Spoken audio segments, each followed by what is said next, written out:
smiling. Hello, Amy. Hi, friend.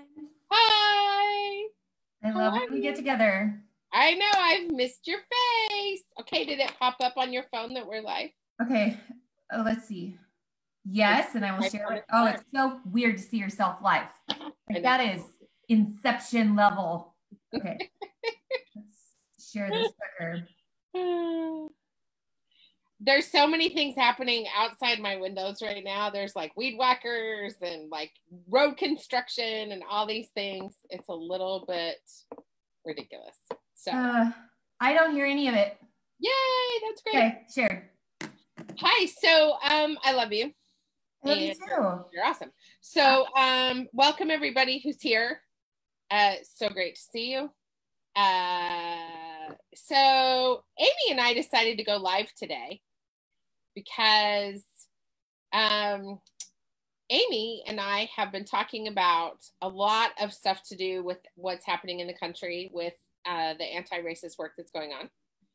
So we thought we'd come here live and have a conversation. It has been really hard. For me, probably a month of really choosing to listen more than talk, and fasting from social media, and just listening to a lot of podcasts and interviews by people of color, one voice at a time, not reading the news, but getting updates from my husband. And it's been an intense month. And then, as you know, this week, a friend of mine is suffering a really significant loss of a loved one. So I don't know how I'm going to show up today. I'm just a ball of emotions for a while now. And I called you in a panic over a week ago, thinking I imploded my nonprofit because of something someone called racist. And I thought I could lose a book deal. Don't give up, babe. Don't give up. That's a very timely shirt you're wearing. I know. So we'll talk about that, but I appreciate you as a truth teller in my life. I knew that I could call you and you would tell me, you crossed the line, sis, like bad, that, yep. Or help me dissect what happened. And you chose that one. Well, it wasn't a choice. Like, you didn't cross the line. So for those of you that are watching, yeah, if you've never seen Amy and I in conversation before, you can check us out on my YouTube channel, which I will link to in the comments. But Amy and I have been having really difficult conversations for years now. Years. How did years happen, Aim? So we've been having really hard talks for a long time about, you know, LGBT issues and guns and education and God and spirituality and sex. And like, we talk about all the things. So, and we've talked about racism before, but you know, you made a comment, the Don't Give Up movement, don't give up people, is how Amy and I met, and you can look at our videos for that story. But I think the thing that's really important to point out, Amy, is that you made a comment about what is happening politically in this country with the police and with Black lives, and you've commented multiple times about all of these issues. And what happened is the polarizing all or nothing crap that's going on in this country made it so that people decided that they could bully you and antagonize you and attack you, which I am not in favor of. And you sent me a message and was like, hey, did I cross the line? And I was like, no, you sure didn't. And that's what we wanted to talk about today. Yeah, before we start, yes, I'll read you guys what I wrote. We can talk about the response, but both you and I have a mutual love. I just heard of him. You know him, have talked to him, but of Ibram Kendi. Yep, and he will maybe put a link to some of his resources. He's done a TED Talk and is just coming out with a book, How to Be Anti-Racist. And I've listened to a couple podcasts. I would recommend one with Armchair Expert, who interviews him. But he said this. He said, being anti-racist starts with realizing we're all racist. Yeah. That starting to be anti-racist it requires confession.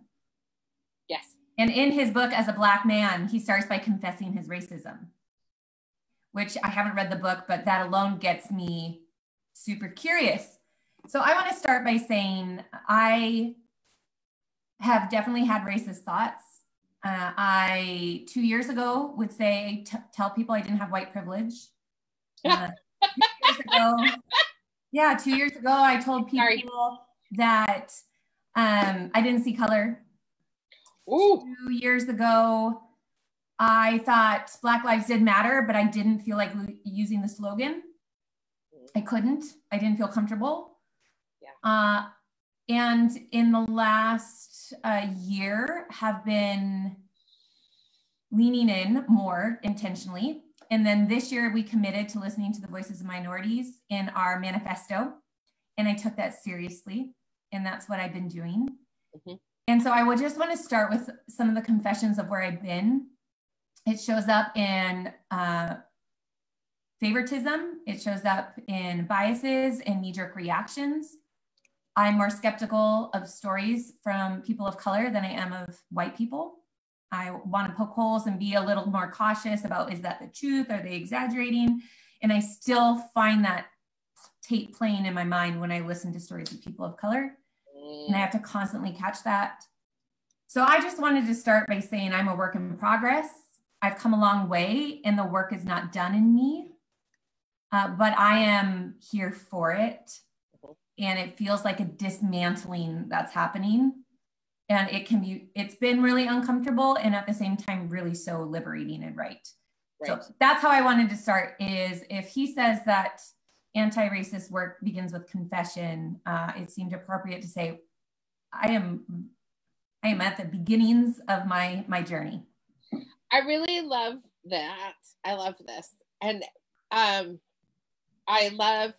and we will link to Dr. Kendi's work in the comments. But one of the things that I think is really lovely about what you just said is that you full on publicly admitted that you took what white people say, you gave that more weight than people of color. I probably still do. Knee-jerk react. I probably still do. I have to catch myself daily. Which is like the foundation and the meat of dismantling white supremacy and racism. Like, that is, so many people do that. And the only reason I don't do that is because I've literally been doing this work for like 20 years, right? So like my journey into anti-racist work started back in 1999. And so because of my education, because of the work I was doing in social work, because social work is while it is a racist institution, by the way, like social work started as a racist institution. It started, I mean, when the child welfare really started to blow up with foster care, you know, we still disproportionately remove children of color from their homes, way more than we remove white children for abuse and neglect. And so, and for less serious offenses of abuse.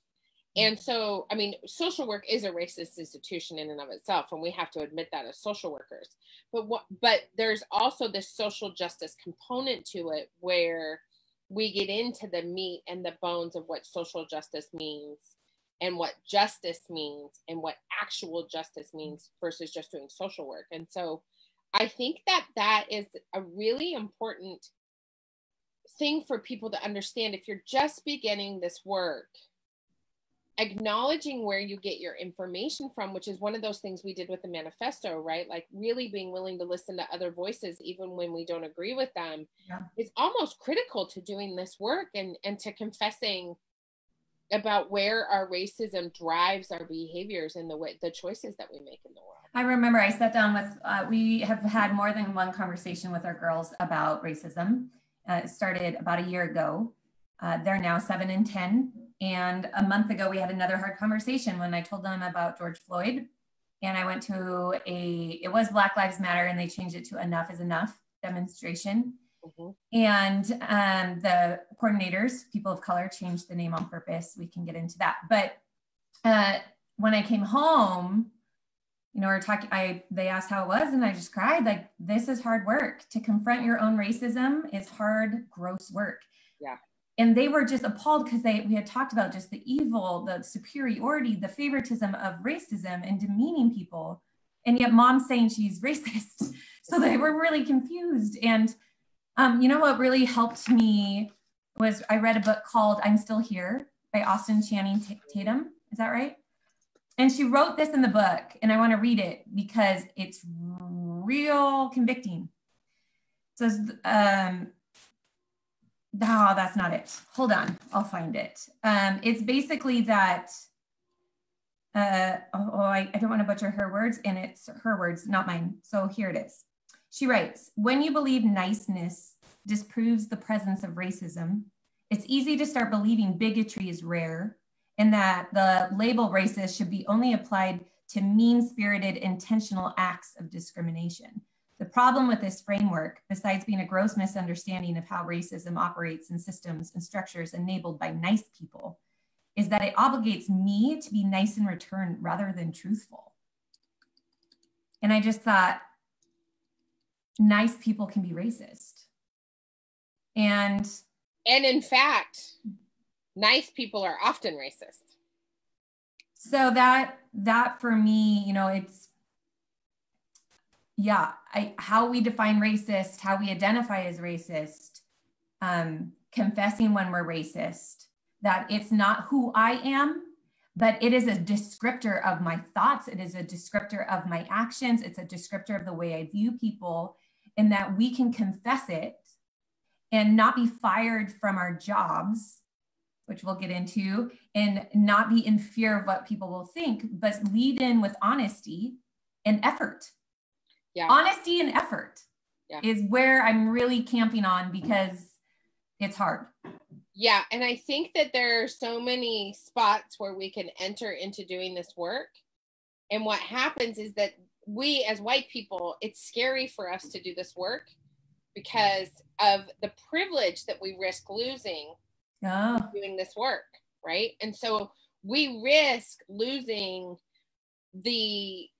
all of the things that we have known literally for our entire lives. We risk having the rug almost pulled out from underneath us if we do the hard work of not just confessing that we are racist and have racist thoughts and racist ideas, but if we give away this idea that that only mean people are racist, then we really have to look at what that means in our own lives.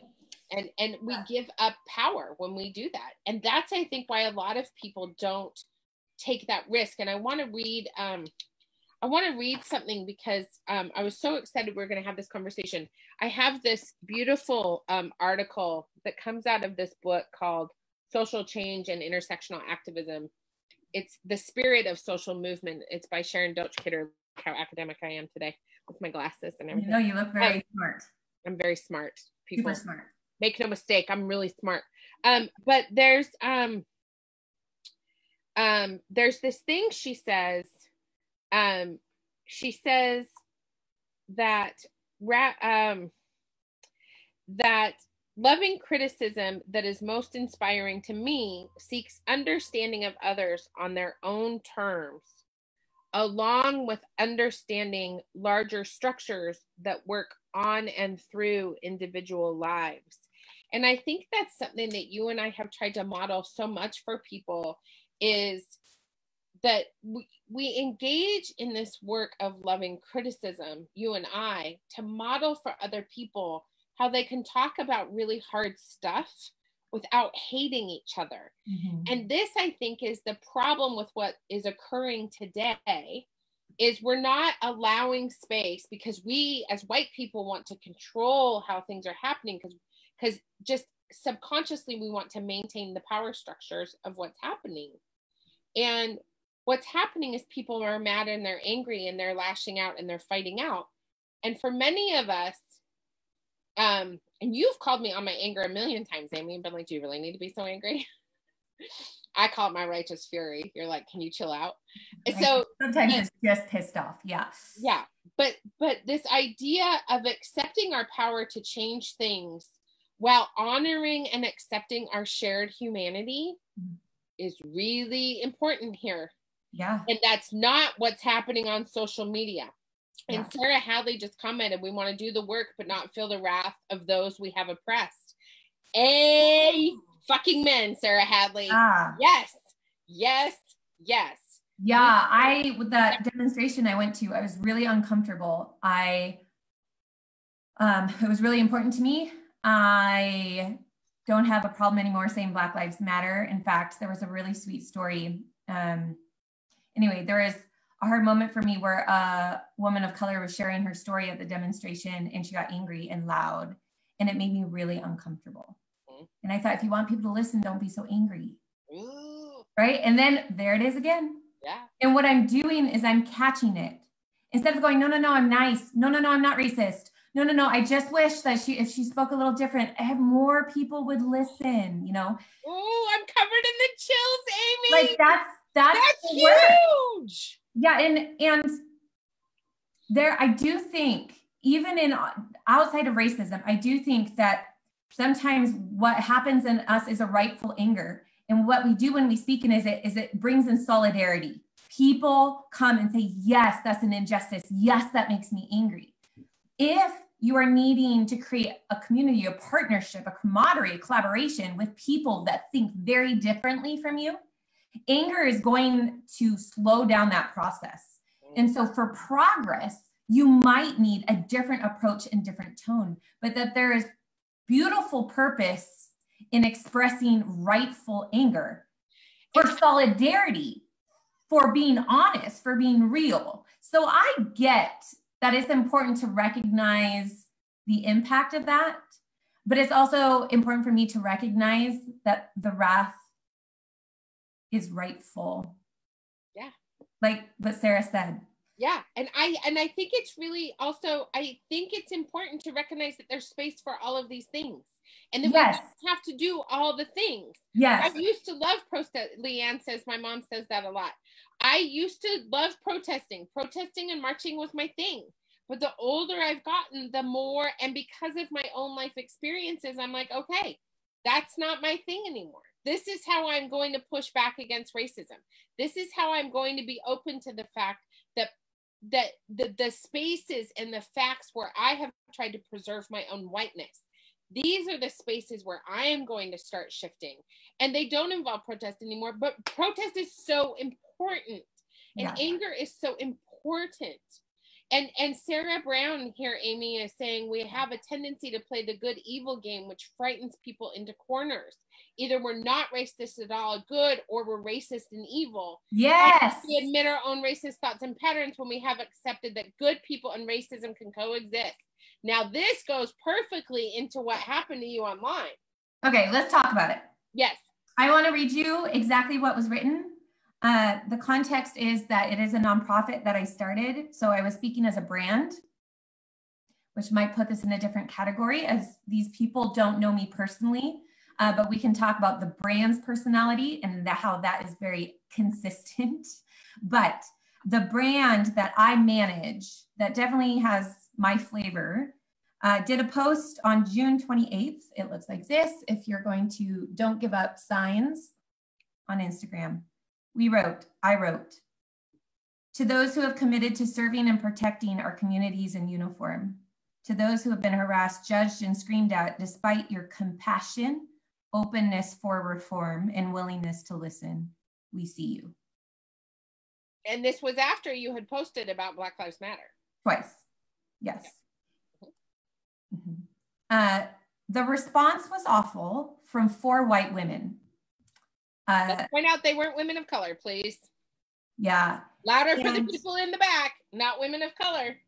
And what they said is it's cop propaganda, that it's racist, that they're disappointed in us, in our brand. When I privately messaged one of them to engage in conversation, she mentioned an acronym. I didn't know what it meant. She said, well, if you don't know what it means, you're not anti-racist. So I private messaged her and said, I could Google it, but I'd love to really engage in conversation. Do you want to tell me what it means?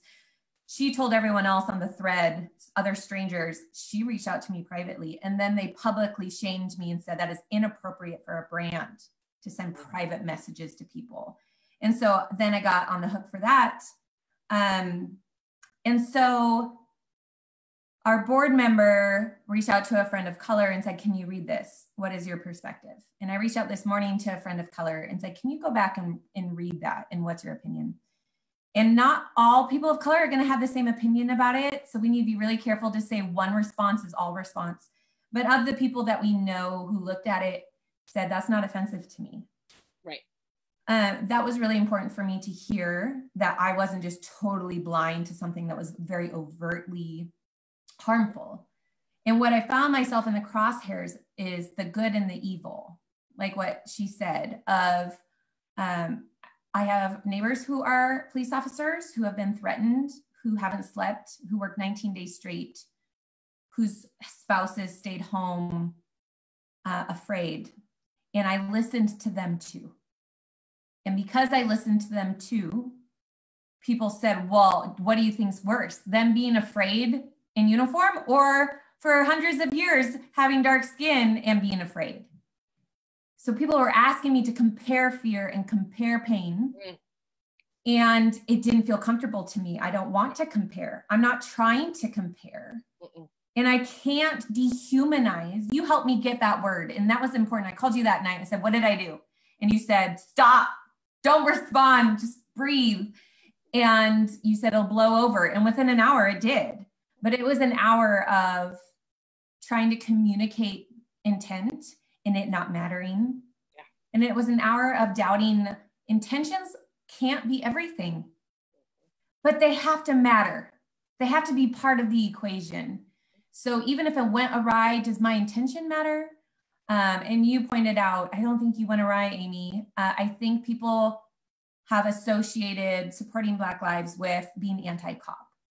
And you're saying that there are people out there who do care in uniform, and you see them. And if you felt convicted to say it, don't take it back. Yeah. And for me, some context too, I waited a month to only post about Black Lives Matter a few times on that account. I waited a month because there needed to be breath, and that needed to stand alone before I ever acknowledged people in uniform. That was my conviction. There needs to be breath. It can't be Black Lives Matter and cops matter. Good cops matter. It can't be in the same breath because it diminishes both. So a really quick story that helped me with Black lives and being comfortable only saying Black Lives Matter is I had a friend a couple of weeks ago talk to his white son who said, Dad, why aren't we saying all people matter? And his response was beautiful. He said, son, what if every day I looked at you and said, I love everyone, every day? And that's all I said. His son said, well, that wouldn't make me feel very loved. Right. And that's why it's really important right now to simply say Black Lives Matter. And I think that there's also, and Sarah Hadley just said, what if we enter the conversation where they are not as we dictate, where they think we should be? And that's like social work 101. Wait, Sarah, say it again. What do you mean? Sarah, I just gave you an honorary MSW just now. If we approach, like social work 101, if you approach people from where they're at, not where you want them to be. You approach people where they are in anger, where they are in distrust, where they are in openness. You approach people from where they're at, not where you want them to be, because you're approaching in conversation. And I think that is really, really, really an important point. And I think it's important because, and this is another quote from this article, Loving Criticism, for most of us raised in an oppositional culture, which we all are with social media, to truly deeply accept the oppressor within each of us requires working with one's emotions or spiritual energy and slowly changing our habitual responses. And this, Amy, is why I said, leave it. Our habitual responses are the things that are getting us into trouble. And bullies who bully, their habitual response is to bully, right? But for those of us who are really invested in accepting that there is an oppressor within each of us, and that we're working around shifting that spiritual energy to push through our habitual responses and change how we respond to things, there has to be room for that in this movement. Yeah, what I felt in the heat of these strangers who didn't know me, nor really know our movement. We have a history in the movement of calling out's not the right word, of saying I see you to the missing and murdered Indigenous women, which you helped enlighten me that is a massive problem, and there are groups spreading awareness that we spoken to the addict. I see you to the women who's lost babies and miscarriages. I see you. We have a history of using our platform to see people.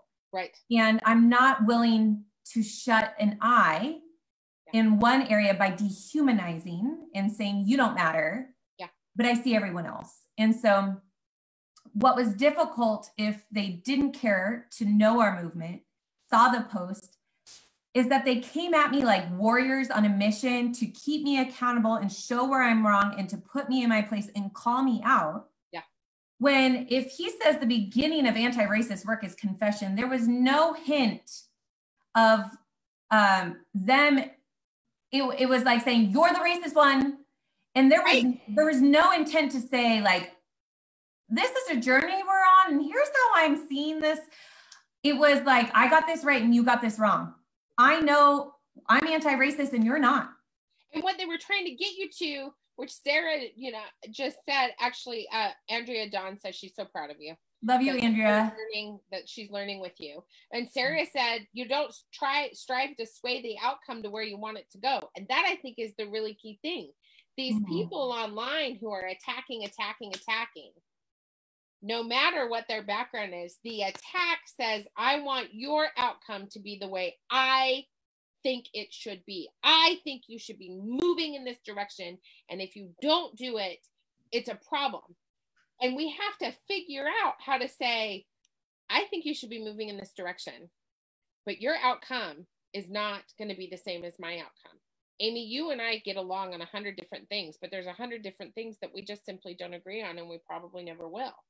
Although there's less of them. I feel like there's less of them. There are less of them. And the fact is it's the conversation that is critical here. And this is what I want all of the people watching this live and all of the people watching this moving forward to really hear.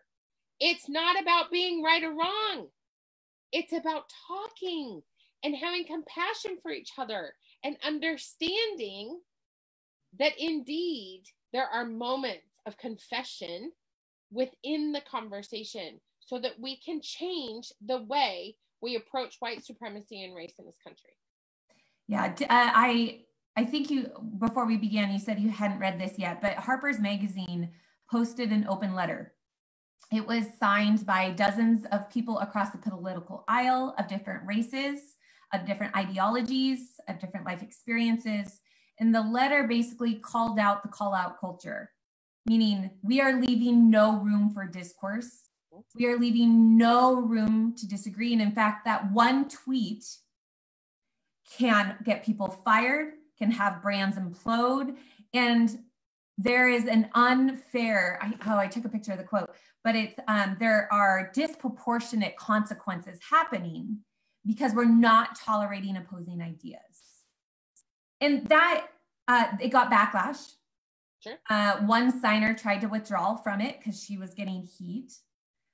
People said this is permission for racist thought. This is permission for discrimination.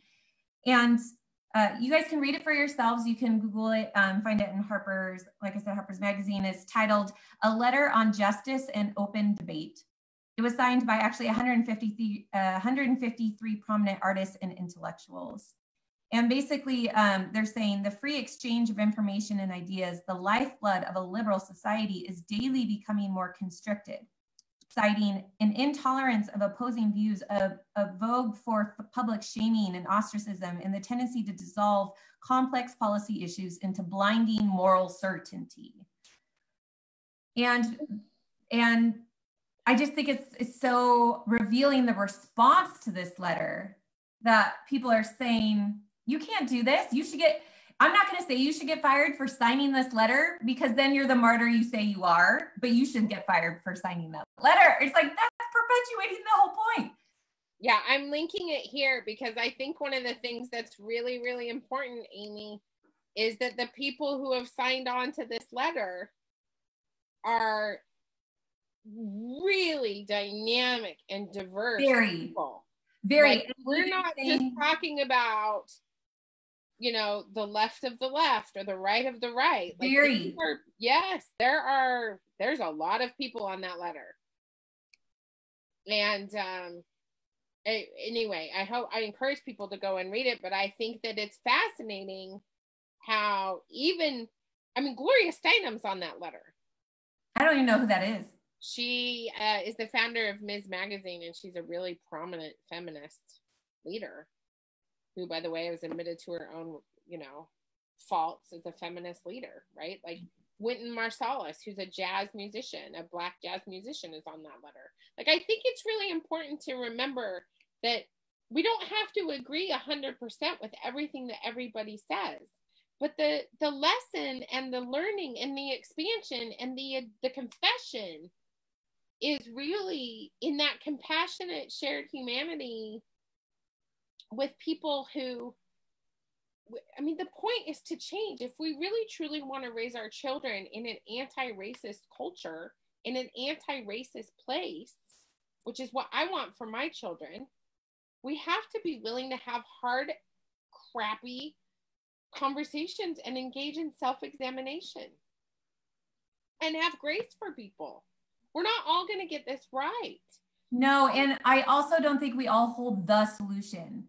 No. You know, with defunding the police, which I've learned is actually a very terrible name or phrase to articulate what is actually the intentions. Defunding the police is more reallocating funds to remove responsibilities on officers that they're not equipped for. Right, and it's a great thing. Reallocating funds and shifting things around is really important. But here's the conversation I just had with an elected official in Washington State. Yes, tell them. Hello. She's like, well, we can just replace that. We can just send social workers in there instead of police. And I said, on what planet? You have to reform social work education as a whole, first of all, to be able to do that. Second of all, there's not a social worker I know. I've been a social worker for 20 years, over 20 years. There is not a caseworker or a social worker that I know that is willing to go into a domestic violence or abuse situation without a police officer on hand. They are the most violent, destructive, terrifying circumstances. We have got to stop saying replace the police officers with social workers. We're not equipped to do that job. Neither are the police. The problem is not just defunding the police department. I'm sorry, this is so my soapbox. The problem is that we have to start thinking about a community-based response to violence, to poverty, to education. We have to stop thinking that someone is going to have the answer and it's only going to be one group of people. This is about building community and not down and bringing everybody together to have the conversation, not just pull all the police department's funding away so they can't police anymore. I'm sorry, but if I come home and my children's throats are slit and my husband's dead, the first people I'm going to call is not a social worker. It's the police. Yeah. Sorry, this all or nothing thinking, Amy. I know. You and I have been working on for years. We cannot have all or nothing thinking as a response to racism. Yeah, and defunding the police is not the solution to racism or maybe even police brutality. And so the Black Lives Matter movement doesn't hold the solution. No. And so I just, there are pieces to the puzzle that I think you said in community we can all bring. On a systematic level, how is that done? No freaking idea. That seems so daunting. I guess in Portland, I did hear an interview. I wish I remember the man's name. Actually, Jessica Williams posted to our Lean Into Our Differences Facebook group a link to some interviewers that go over daily news from opposing viewpoints politically. And they had a man of color as a guest speaker. And he said, oh, I wish I could remember, but it was really important to say that we don't all have the solution. We need to come together as a community. Yeah. And that he mentioned Portland, Oregon, having a sense of that called cahoots, where social work and officers coming together to create a system together. Have you heard of that? It's supposedly local. I haven't heard of that, but I think called a cahoot or cahoots. I think the thing that's, and we can find that link on Leaning Into Our Differences and post it in the comments. Okay. But one of the things that I love about, that is important about what we're talking about, is coming together. The thing I love about Black Lives Matter is that I have learned so much from those mothers, because they were all mothers that started Black Lives Matter. And they were like, we're just done. And there's a beautiful interview with them on TED from TED.com that we can link in here, that talks about why they started the movement. And then a couple of them wrote a really amazing book called When They Call You a Terrorist, which I will link in the comments. But the thing that is most important about Black Lives Matter and about some of the stuff that we're talking about in all these different groups is the point is not that they have the entire answer to the problem. The point is that they are speaking and elevating and rising up and asking all of us to do the same, because enough is enough. And that's the point. The point isn't to miraculously change your views and overnight shift your entire way of thinking. The point is to talk about it and to connect with people and to catch yourself, aim just like you do all the time, and say, whoa, that's super racist. That's the point. What else have you learned from Dr. Kendi? Oh my gosh. To be honest, today or yesterday, I was finished up that podcast interview, and he's like, I want to challenge the notion that there are mostly good cops. And I was like, I can confess some are bad. I can't. I love so many people in uniform that it made me nervous what he was going to say. And he referenced a survey in 2017 where there were 8,000 sworn officers surveyed. 92 of the white officers agreed that basically in post-racism thought, believing that a country has already made necessary changes to give Black people equal rights. But so 6% of white officers agreed that we need to continue making changes. It's not equal yet, 6%. While 69% of Black officers agreed that we need to continue making changes. So a huge disparity between Black officers and white officers on, is this equal? Is this an equal, are we doing enough? And not only do 92% of white officers see the current status of things as post-racial, meaning we've equalized things. 92% of white officers, while the general white population, not in uniform, 55 to 60% agree. So you have a disproportionate of white people in uniform believing that than the general white public believing that. And so he's like, I'm just going to challenge us that it's the system and it's the people's thinking. Is that a result of training? Is the chicken or the egg? Where does that come from? Is that because of their exposure to the work? But he really made me think, if there's anyone who is in this work who did commit to serve and protect, I would love to hear your perspective, because I think your voice matters. But it's really hard to read that data and think, how are you involved in a broken system willingly? That I don't know if that's fair for me to say, but that's why I think When They Call You a Terrorist is such a vital book for people to read, alongside Dr. Kendi's books and White Fragility, which there's a bunch of backlash about white people reading a white person's book, which is a whole nother all or nothing scenario that's really frustrating for me. The history of policing in the nation is laid out so simply in When They Call You a Terrorist that it's so easy to understand. And policing started to bring runaway slaves back to their slave owners. That's the origin of the police. It was created to bring slaves back to their owners. That's what the police force was for. It has evolved and shifted, but that foundation, and this is the thing I encourage white people to understand. Once you understand the foundation for why things were created the way they were and how things have been created, in order to maintain a structure that keeps us at the top and everything else below, then we can learn how to dismantle those systems. And it's our job to do so, because we need to be questioning why we're not all benefiting from these structures and these systems. And that's really the point. I love what Sarah Hadley just commented here, Amy, where she says, we need to get out of the habit of expecting fixed answers and expectations for dynamic issues. That is absolutely right. Things are shifting and moving. And thank you to everybody who's posted Cahoots and Whitebird Clinic in these comments. That's wonderful. Thank you. Awesome. So I can't see your comments. Missy can. So. It started in Eugene and Springfield. But I think it's a really important point that I'm hoping white people in particular take away from this.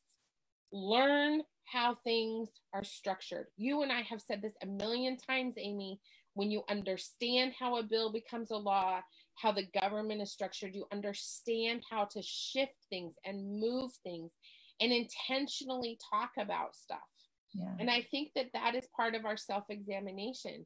We can't be blind to the history of why things are the way they are. And that's what I love about what the work that Dr. Kendi is doing and Black Lives Matter is doing, and all of these people who are like, just look outside yourself and pay attention. We had a issue here in Corvallis at the Market of Choice, which is like the fancy Whole Foods. Like, it's fancier than Whole Foods. It's like a fancy place. It's fancy. In Corvallis? In Corvallis, it's very swanky. And like, it's the organic, hippy dippy fancy place. Anyway, some of the employees wanted to wear Black Lives Matter face masks, and the management was like, you cannot do that. And they decided to walk, like 15 of them walked out of their job, all white, by the way, walked out of their jobs and started protesting using Black Lives Matter signs and all these things outside the Market of Choice. Well, someone inevitably got in touch with one of my friends who's a Black leader here in the community. And she's like, we're not supporting that. And they were like, why not? Don't Black Lives Matter? And she was like, if you get to wear whatever slogan on your mask that you want, this is the only store in Corvallis where she has never been racially profiled for being a Black woman in Corvallis, ever. And she said, I don't want to go in and see a bunch of Confederate flags or All Lives Matter masks on people's faces. And this is what people miss when they think about the First Amendment right to free speech. If you get to wear your Black Lives Matter mask at work, the racist gets to wear the Confederate flag at work. And so the reason we have all of these rules about what we can do at work is to level the playing field, even though people don't want the playing field leveled. And the ACLU is going to fight just as much for that white supremacist to be able to wear their Confederate flag at work as the progressives, the liberals, wearing their Black Lives Matter mask to work. And so we have to think about, when this is the other challenge I really have to white supremacy. The real challenge I have is to all the progressive liberals out there. Have you actually sat down with people of color at your kitchen table? Well, not anymore, because you guys socially distance, so do it on Zoom or something. And ask them what they want. Because let me just tell you a little something I learned as a social worker. We don't ever ask our clients what they want or what they need. We make assumptions that are based in white privilege. But never do we ask people, how can I help you? What do you need from me? What do you want? And that's where we fail 100 million bazillion times. And then I want to say to my conservative friends, yeah, can we do this? Oh yeah, please. You spoke to your progressive liberals. To my conservative friends who are feeling the tension, perhaps, don't be afraid to speak up. Don't fear the consequences. To speak up against things that in your gut you know are wrong. You're not crossing enemy lines. You can choose to make it not political. You can choose to not make this a liberal, Democrat, or Republican thing. You get to choose to do that. And the more Missy that you call out the single-minded thinking on your side, and the more I call out the single-minded thinking conservative side, and the more that we embrace the nuance and say what we think, I think we're better for it. And man, it's hard. I feel like there's a lot of loyalties and lines being drawn in the sand, and we're going to get nowhere.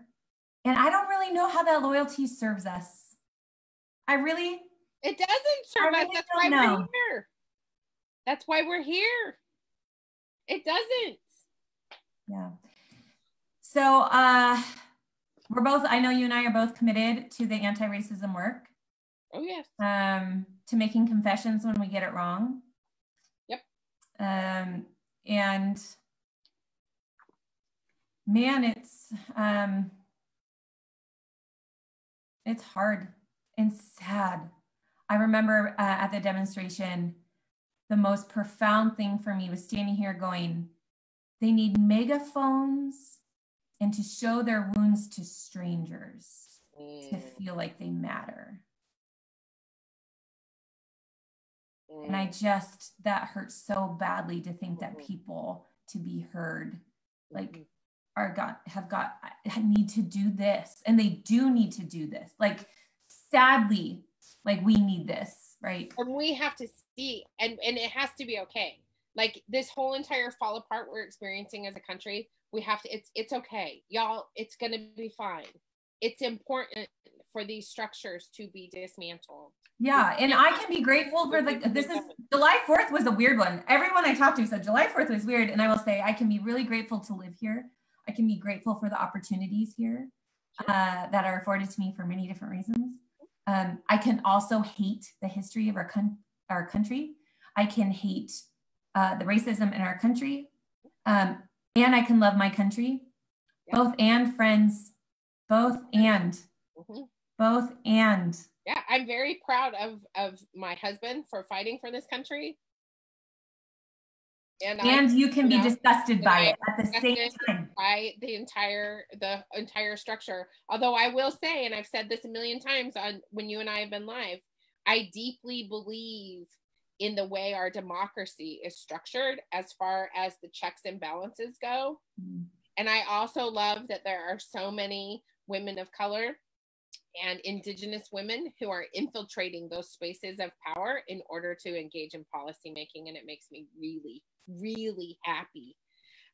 Rebecca made a really good point here that it's been brought up that those wins around wearing Black Lives Matter gear or companies changing logos rooted in racism isn't actually bringing about any real change. It's not addressing what Black folks are looking for, which is real structural change.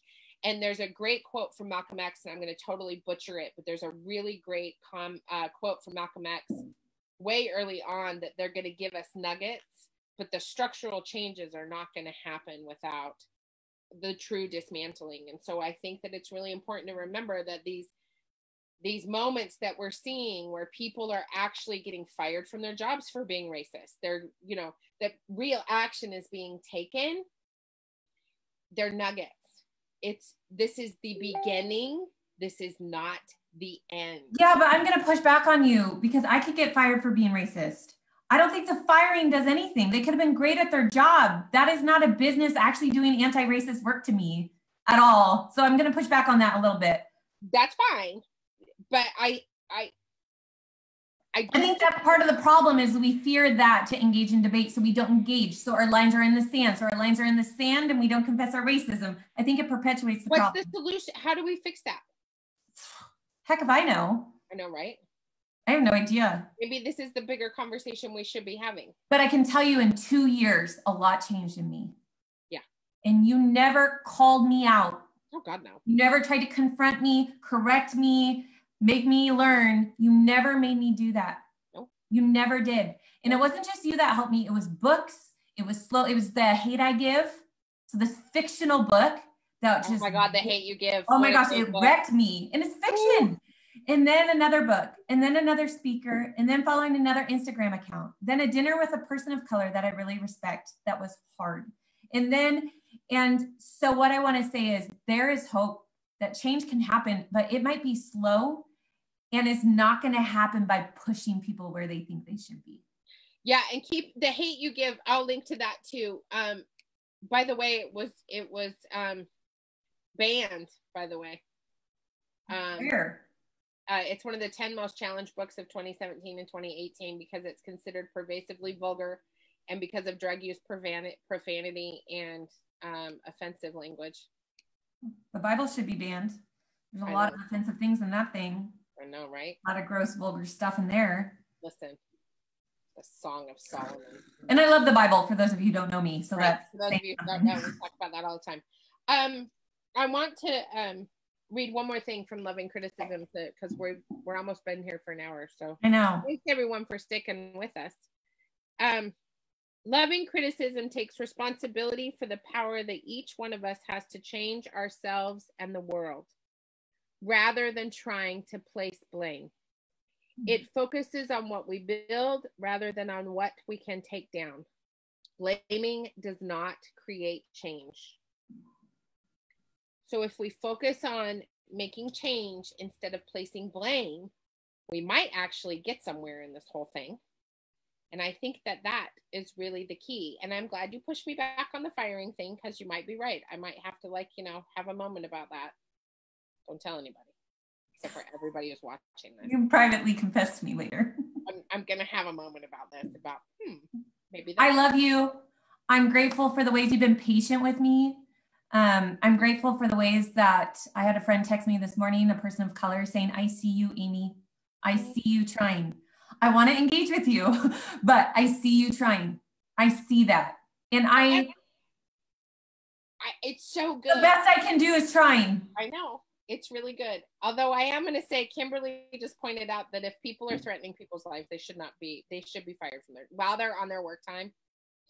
They should threatening life fired for saying violently racist, life-threatening things that endanger clients, customers, employees.